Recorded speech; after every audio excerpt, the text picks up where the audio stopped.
Hello, everybody. This is Brian Hanna. Welcome to Live from Studio Q from WQLN Radio. We have some friends joining us today from the Erie Philharmonic, and their guest soloist is here. Steve Weiser's here from the Erie Philharmonic, and their guest soloist, Jenny Oaks Baker. Now, Jenny, well, what can we say about Jenny? She's a Grammy-nominated artist. She's one of America's most beloved and accomplished violinists. She was nominated for a Grammy. Like I said, she was a Billboard #1 recording artist and performer.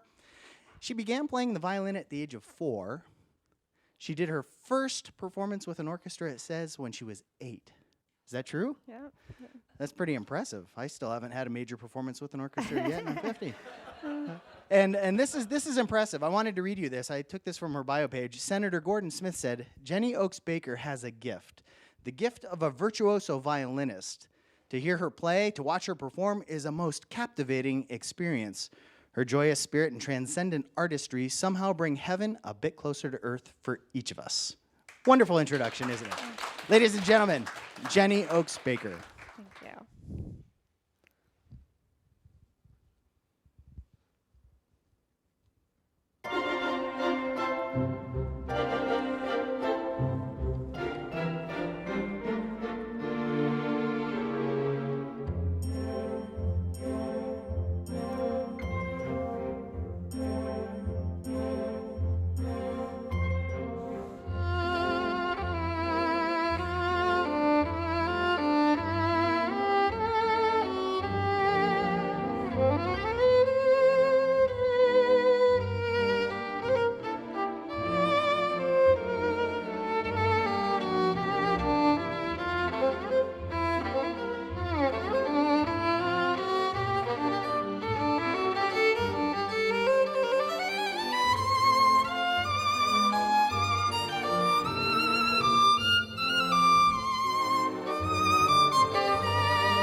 Jenny Oaks Baker. Thank you. Hi, wonderful. Thanks for joining us, Jenny. Thank you.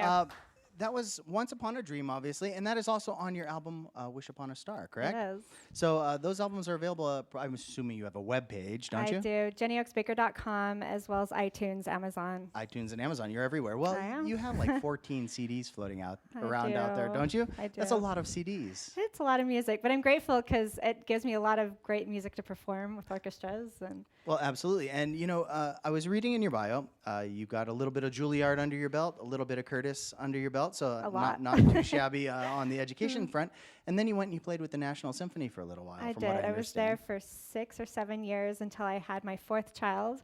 And then I felt like I needed to be home more with my children. And so that gave me the opportunity to perform more as a soloist and yet have the flexibility to work with the family. So when you say you needed a little bit of a lighter schedule, being a touring soloist isn't necessarily a lighter schedule than an orchestra commitment. When they were younger, I could take them with me. And I was at least in charge of when I'd perform. And with the symphony, I loved being the National Symphony. The conductor was Leonard Slatkin, and I just was so thrilled to be there. But I just felt like God wanted me to do something else. And so I left the symphony. It was scary because when I left, I had no concerts as a solo artist. I'd been recording a little bit as a solo artist, but I hadn't really said yes to a lot of concerts because I was in the symphony. And so it was a leap of faith to leave it behind and think I wouldn't play the violin much anymore. And then all of a sudden, conductors started calling me to come be a soloist. And yet I was able to be home practicing with them, and then my husband could manage when I was away performing. And now they're almost teenager. Well, I have 2 teenagers and a 10 and a 12-year-old, and now they're little musicians that perform with me a lot of the time. So it's kind of a family thing, and I never dreamed that when I left the symphony, but it really worked out. It is working out. Now, when you left the symphony, you said it took a little while until other orchestras started to call for you to perform. Did you have to develop your own repertoire and then sell a product to the orchestras, or did they just call and say, hey, we heard you're a great violin player, why don't you come play with us? Well, I mean, different orchestras want different things, so it really depended on what the conductor wanted.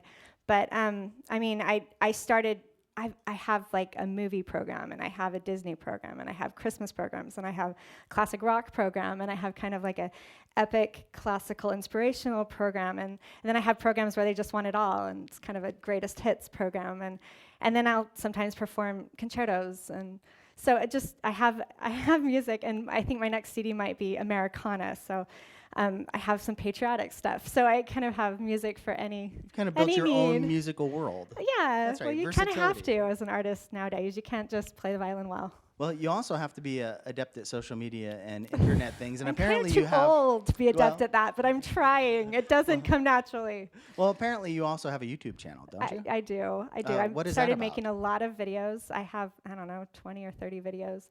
And So they can just Google search Jenny Oaks Baker YouTube. yeah, and- or go to my website. That'll link you right up. I think that's easier, just JennyOaksBaker.com. Or if you want to find the channel, just Jenny Oaks Baker. Well, this first CD, the first 2 selections tonight are on for your CD, Wish Upon a Star. Yeah. Great album cover, by the way. All your album Thank covers you. are pretty amazing. But if you're interested in that, again, you can find it on iTunes. You can go to JennyOaksBaker.com. You can just do a Google search. I'm sure you can find those CDs readily everywhere. Yeah, Amazon free shipping. Amazon free shipping. There's a great plug for Amazon, my too. favorite. We've got some more music. Would you like to introduce the next piece? Sure. The next one is Beauty and the Beast, in honor of the new movie. This is The Tale as Old as Time, and Kurt Bester, who arranged all the songs that you'll hear today, made a violin and cello duet, and so the cello represents the beast, which means I get to be Beauty. Ladies and gentlemen, Jenny Oaks Baker.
Jenny Oaks Baker, your soloist with the Erie Philharmonic this Saturday night at the Warner Theater with a performance of Beauty and the Beast, also available on her album Wish Upon a Star on iTunes or at jennyoaksbaker.com. And if you want to take a break for just a couple of seconds and relax your fingers, we're going to talk to the Erie Philharmonic's Executive Director, Steve Weiser. Hi, Steve. Hey, Brian, how are you? You smell like cough drops.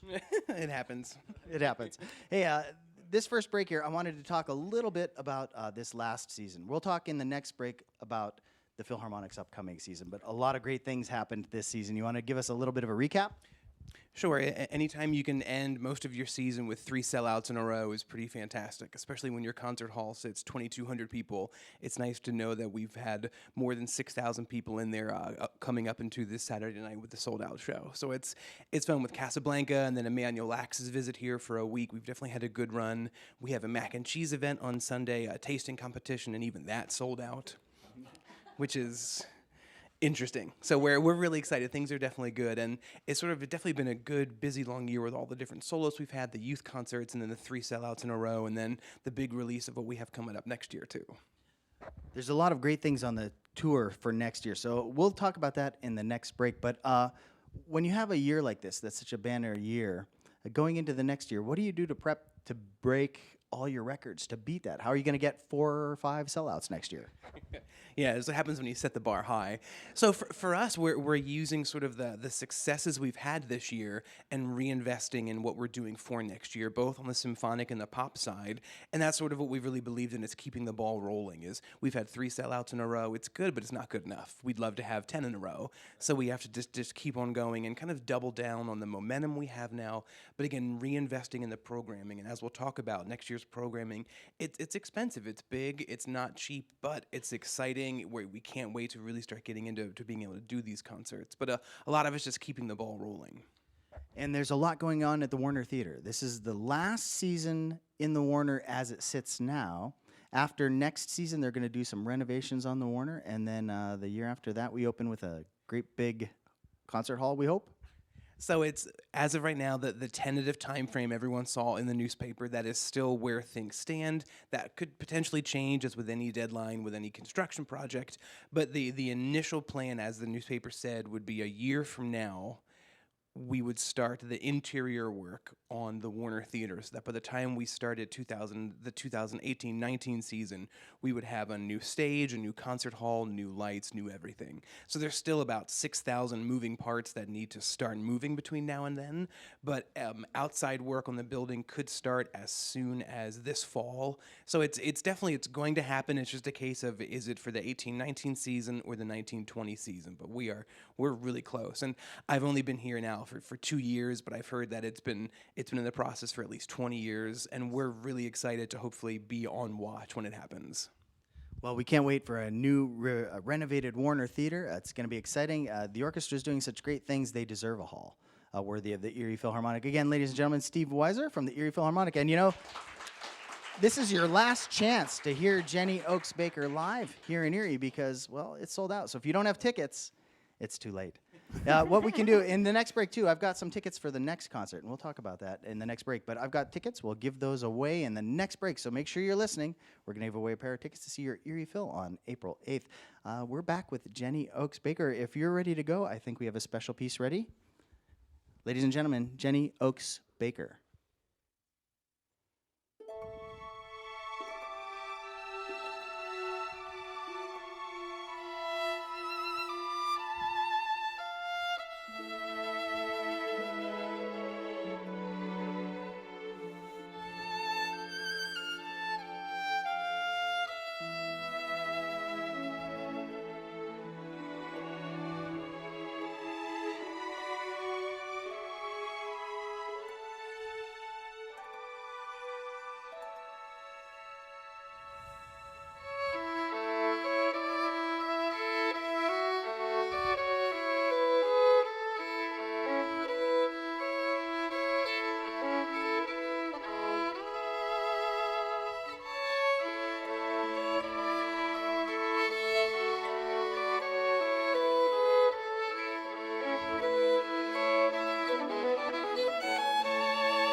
Jenny Oaks Baker and the Ode to Joy. Thank you. Apparently, these are wonderful backing tracks. You obviously have access to a full orchestra and chorus anytime you want one. Anytime. Well, anytime you need to make an album. Anytime you get to make an album. How do you pull that together? Do you just find a producer and say, go get me an orchestra, go get me a No, chorus? I have a record label that does all that. They get all the permissions, and my arranger Kurt Bester, and producer, he manages everything and is the contractor, and so it all comes together. Nice I just to have to help. play. Well, I have help at that. I do other things, but. And the other thing that's interesting about the way you're performing, I've done stuff with tracks before, and there's usually a click track going on in your ear. I don't like You don't have a click track at all. I'm not a big fan of click tracks either. Well, it's like a metronome, and if I've got a metronome in my ear, I'm not going to play as Freely freely. And I know my tracks well enough. And it was me that they were made to, so like they initially fit me, and it's pretty easy to fit myself into them. And yet I know where I can kind of take some time. And I mean, I prefer to play with live orchestra, but we couldn't fit one in the studio today. You're going to get a chance tomorrow night at the Warner Theater. I know. I'm And it super is a beautiful excited. theater. It We're is talking about the gorgeous. renovations, but it's still a It is very beautiful gorgeous. theater. So hopefully it's going to be packed. Too. Yeah. How exciting is It's that? very exciting. So this program tomorrow night, it's all Disney music? It Or is. mostly all Disney It's music? Completely Disney music. Disney. Now, how is it working with Disney? Is this again something your producer Kurt would Yeah. just call Disney and Well, set my up record everything? label. I mean, the legalities, it's pretty easy to make a recording. You just have to pay a set mechanical fee. The thing that's difficult is a sync right. There's no set sync right fees. A sync is when you put a visual to somebody's music, and they don't have to give you permission. So I have a couple of videos actually made not knowing. I had to get a sync right, tried to get the sync right, and the artist said no. And I have like really great videos. They're just sitting, hoping that the laws will change. But mechanicals for recordings, they have to let you do anything you want as long as you pay them. Have you performed any of this for anybody at Disney? As far as you know? Not that I. Well, I Not mean, I yet? got a Grammy nomination, so I They mean, have to somebody know. has to have noticed. So, I mean, I wish they'd call me to do their next film. Well, that If you would be know great. anyone. I have a couple connections. Please. I have somebody who works in gardening at Disney, Oh, so I awesome. do have somebody. So That's amazing. So we talked about your first CD, "Wish Upon a Star," and it's Well, not my first, but the first, the first one today. we played today. First yes. one we played today. This was actually from your second CD that we have here today, "Awakening." It's my latest album. Most It's called recent? Awakening. Yeah, Ode to Joy is from that, and the next number I'm going to play as well. It's just really soul-filling, epic, uplifting, sacred, and also classical music. It's a beautiful album. If you're interested, again, you can find it at jennyoaksbaker.com or on iTunes. You can look all over the internet. I'm sure she's everywhere. With 14 CDs, you have to be able to find her on the internet. What are you going to do for us next? Next, I'm going to play Nessun Dorma, and I stole this from Pavarotti. It was kind of his song. It fits but really nicely on violin. It actually does. The violin kind of mimics the voice, and nobody else has done it, to my knowledge. Well, Yay. ladies and gentlemen, you're about to hear it now. Jenny Oaks Baker, Nessun Dorma.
Jenny Oaks Baker, you're listening to Live from Studio Q on WQLN Radio. I'm Brian Hanna. That does sit beautifully on the violin, doesn't it?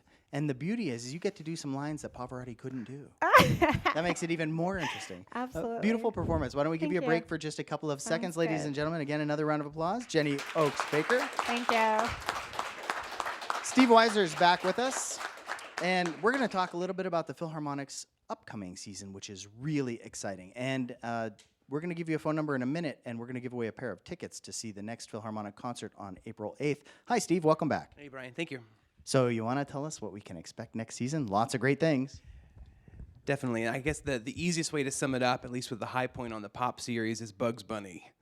So we did Casablanca this year, and it sold out, so we realized why not, again, double down on a movie night. So next February, we'll be doing Bugs Bunny at the Symphony 2 times, a Saturday night and a Sunday afternoon. But you go back to the beginning of the pop series, we have opening night as a Broadway show with Lisa Vroman, who played the lead role, Christine Daae, in Phantom on Broadway over 2,600 times. So she'll be here. I can't imagine doing anything 2,600 times. That just seems like a lot. For our Pops 2, we're bringing out the Brubeck Brothers Quartet, and there'll be a jazz night with the Phil doing all music from Dave Brubeck. Pops 3 will be Daniel Cabanillas returns with our Come Home for the Holidays concert, which will make a lot of people happy, which is a lot of fun. Bugs Bunny rounds out for the 4th Pops concert, and then sort of playing into what's been, again, popular with our movie and TV shows, Pops 5 next year is Greatest Fantasy Hits. We'll be doing themes from Harry Potter, Lord of the Rings, Game of Thrones, so it'll be a really exciting sort of a different movie-themed concert, sort of tying into where Game of Thrones is going into the final 2 seasons. That's our pop series. Which is huge. Which is definitely big, exactly. And then the Symphonic series. Of course, there are some really great masterworks on the Symphonic series, and the return of 2 of our favorite soloists this year. Right, so opening night, again, we bring back Elena Uraste, who was here in the 100th season, 2013-14, and she'll be doing the Beethoven Triple with Nick Kanellakis and Michael Brown, so that opens the symphonic series with Brahms' First Symphony on the program as well, which is a lot of fun. In November, for our 2nd symphonic concert, we do probably one of the most famous, at least 2 minutes of music that anyone has ever heard, with also Sprach Zarathustra. And if you don't know it, you do, I promise. Everyone knows the first 2 minutes. There's a little more after that, but at least you'll know the beginning, I promise. On that, we also have Shostakovich Cello Concerto with Nera Kaknazarian. We go on to Sim 3. We have a guitar concerto, as well as Scheherazade, and open with the Britten 4C interludes. For Sim 4, we do a double Beethoven program with Alec Chien, local piano player from Allegheny, will be coming up to do Beethoven's 4th piano concerto and the choral fantasy, and then interspersed with Bernstein's Chichester Psalms, and we'll be working with the Allegheny College Choir on that, along with the Erie Phil Chorus. And then we end the season with a world premiere co-commissioned piano concerto from Philip Glass, performed by Simona Dinnerstein. And as of right now, there's a good chance Philip Glass will be here in Erie to be a part of that residency with the world premiere of the commission. So we're excited for that. That program will begin with Prokofiev 1 Classical Symphony and end with both Daphnis Suites 1 and 2 to end the season. So go big or go home, I think is what we're looking at for next year, for sure. Well, that's kind of your motto for this year, too, because next week on the Symphonic concert, you went big, real big, the organ concerto, Sanson. Definitely, and we won't bring a pipe organ in. We have a very large electric organ that we've rented from Allen Organ Company. It's currently been installed at Mercyhurst Chapel for this season, and literally the night after Disney, as soon as the concert's done, we load this organ on stage and get set because we're right back there next weekend. We'll have probably 250 musicians on stage, 2 choirs with Slippery Rock University Choir, the Erie Phil Chorus. For Vaughan Williams, Donna Nobis Pacem, which will be beautiful to hear the 2 choruses with that.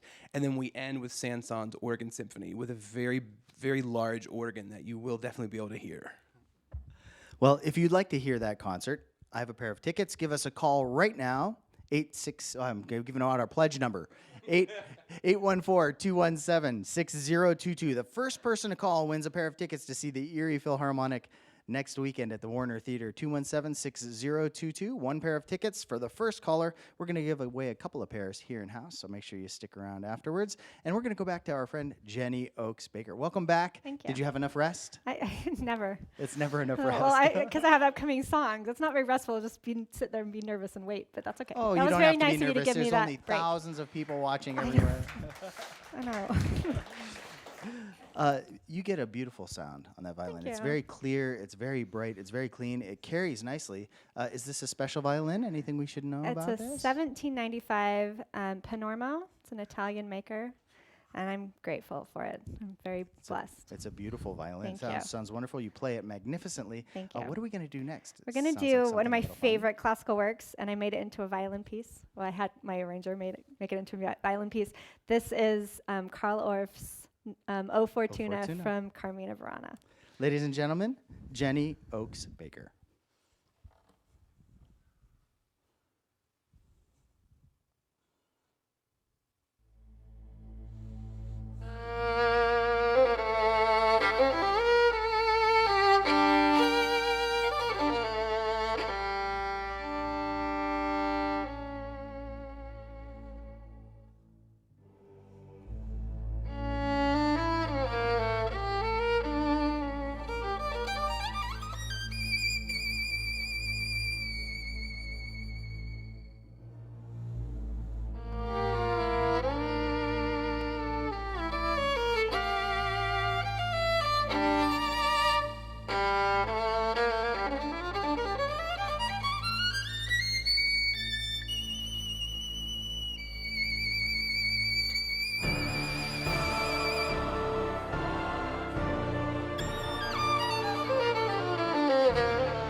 Jenny Oaks Baker, you're listening to Live from Studio Q here on WQLN Radio. That was a performance of Carl Orff's O Fortuna from her album Awakening. There's a lot of great music on this album, Awakening. If you'd like to find more information, you can find it, of course, online at jennyoaksbaker.com or again on iTunes or Amazon. You're everywhere. Whoever thought? Hope so. When you were 8 and playing with an orchestra for the first time, did you realize you'd be so famous at this point? Oh, well, I always hoped I'd have opportunities to perform. I'm grateful. Well, this is going to be a great one. The Erie Phil is a great orchestra. They really are. So I hope you enjoy your time with the Erie Philharmonic. Again, if you'd like more information about the Erie Phil's upcoming season, you can find it at eriephil.org. You can give them a call, 455-1375. I give out a lot of numbers on this break, don't I? Good but mind. you can find them on the web, too. Some great seats are still available for next season and for the next show. So make sure you get in touch with our friends at the Erie Phil. Before we let you wrap up for the day here, I would like to say a few thank yous. Thank you to Natalia, Bill, and Aaron for engineering the Facebook Live broadcast. Thanks to Dan Sullivan for engineering sound for us. He's hiding in the little window back there. And thanks again to Steve and the staff at the Erie Phil for bringing up another great soloist to Erie for us to enjoy. And thanks to you, all of the in-house audience and all of you listening at home or watching on Facebook for spending some time with us here on WQLN Radio. And thank you from all of us at Live from Studio Q. We've got another great piece of music here. That's This is a one of my beautiful one. Now, favorites. before we start, I was talking to Lisa from the Philharmonic, and she said this one just tugs right at her heartstrings. Oh, Do you I'm want to glad. introduce it, or would you like to just play it and see if everybody recognizes it? Oh, I'd love to introduce it. This is probably my favorite piece to perform. I had the opportunity to music video with Dr. Condoleezza Rice playing the piano on this one. That's a really great video that pays tribute to our country and the veterans and to God. So I'd love to leave you with my favorite number, and thank you so much for listening. This is Amazing Grace. Jenny Oaks Baker.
Jenny Oaks Baker.